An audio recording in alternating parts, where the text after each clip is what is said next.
ऐसा लग रहा है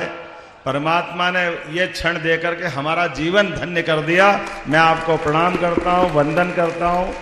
समस्त मुनिवृंद को, समस्त अतिथियों को, समस्त साधकों को। हमारे अपने इस भारत की विशेषता है, परमात्मा की कृपा है। इस पृथ्वी पे कई जन्मों के पुण्य के बाद हमको इस मृत्यु लोक में ऐसे कुछ क्षण मिलते हैं जो हम अपने जीवन को धन्य कर पाते हैं। और ऐसे में कोई हमारे ऐसे मानव से, महामानव और महामानव से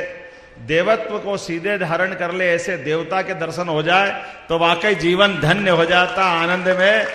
ऐसा लगता है कि परमात्मा हमको अब इस घड़ी के बाद कुछ बचा नहीं, सब कुछ प्राप्त हो गया। मैं और सौभाग्यशाली हूं, खास इस कारण से भी कि मैंने आचार्य विद्यासागर जी महाराज के भी प्रणाम किया था, उनका भी दर्शन किए थे, उनका आशीर्वाद भी लिया था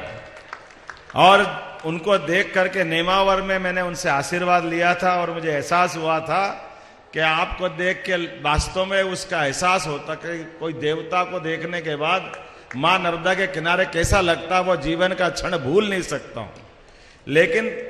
अपने जीवन काल में जीते जी वो देवत्व को धारण कर गए और आपकी कृपा से महाराज जी हमारी सरकार बनी तो हमने पहले कैबिनेट के पहले निर्णय में कुछ बातें इसी प्रकार से जोड़ी जिसके कारण से हमारी सनातन संस्कृति युगों युगों से दुनिया में अलग प्रकार से जानी जाती है। कुछ हटके नहीं किया तो नियम से ही, लेकिन नियम का पालन नहीं कर रहे थे, उसको कैबिनेट में हमने लागू कर दिया।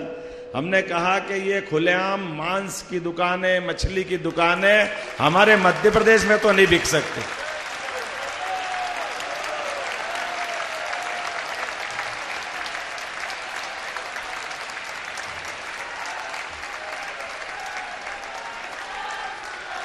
और केवल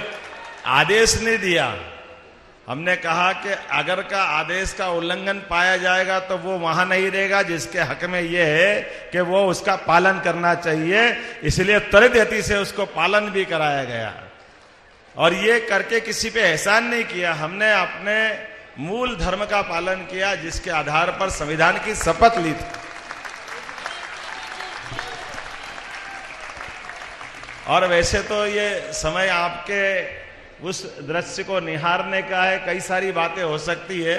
लेकिन यशस्वी प्रधानमंत्री को जरूर स्मरण करना चाहूंगा जिनके नेतृत्व में नई शिक्षा नीति 2020 लागू हुई है, जिसके माध्यम से हमारी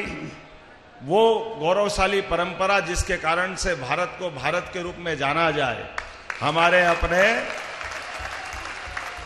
उस गौरवशाली इतिहास के ऐसे कई पृष्ठों को स्मरण कराते हुए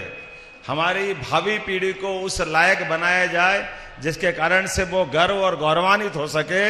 उसमें भगवान महावीर स्वामी के विविध पक्ष, हमारे 24 तीर्थंकरों के विविध पक्षों को हमने पाठ्यक्रम में हिस्सा दे करके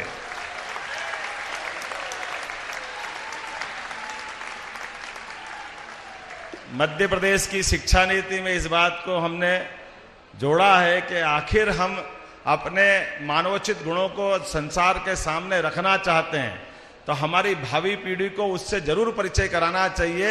जिसके कारण से वो अपनी संस्कृति पे गर्व कर सके। ये संत की परंपरा, ये देवत्व की परंपरा केवल बोलने से नहीं होती, ये जीवन में कष्टों की परिसीमा और पराकाष्ठा करके भी मूल जीवन के तत्वों को बनाए रख करके बाकी को जीने की प्रेरणा देने की जो परंपरा है, वाकई वो वंदनीय है, अभिनंदनीय है। हमें इस पे गर्व है। आज के इस अवसर पर मैं विलंब से आया, इसकी क्षमा भी चाहता हूं और अब कोई विलंब न करते हुए उम्मीद करता हूं कि आपका हमारी सरकार पे, मध्य प्रदेश वासियों पे आपके माध्यम से आशीर्वाद मिलता रहेगा। वैसे आपकी जानकारी के लिए बता दूं कि सागर में आयुर्वेदिक मेडिकल कॉलेज जो बनने वाला है, हमने आचार्य विद्यासागर जी महाराज के नाम पे उस मेडिकल कॉलेज का नाम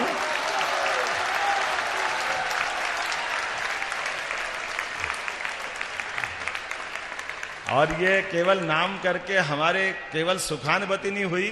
बल्कि आयुर्वेद की उस चिकित्सा पद्धति को भी नमन करते हुए महाराज जी के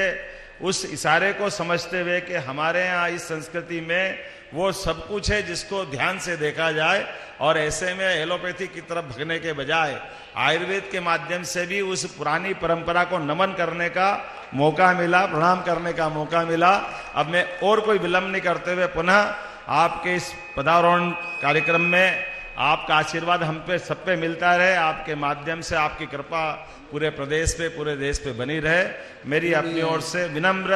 ये निवेदन करते हुए आपके लिए, आपके माध्यम से पूरे प्रदेशवासियों के लिए सुख, वैभव, मंगल की कामना, आपका आशीर्वाद सदैव मिलता रहे। बोलिए आचार्य विद्यासागर जी महाराज की।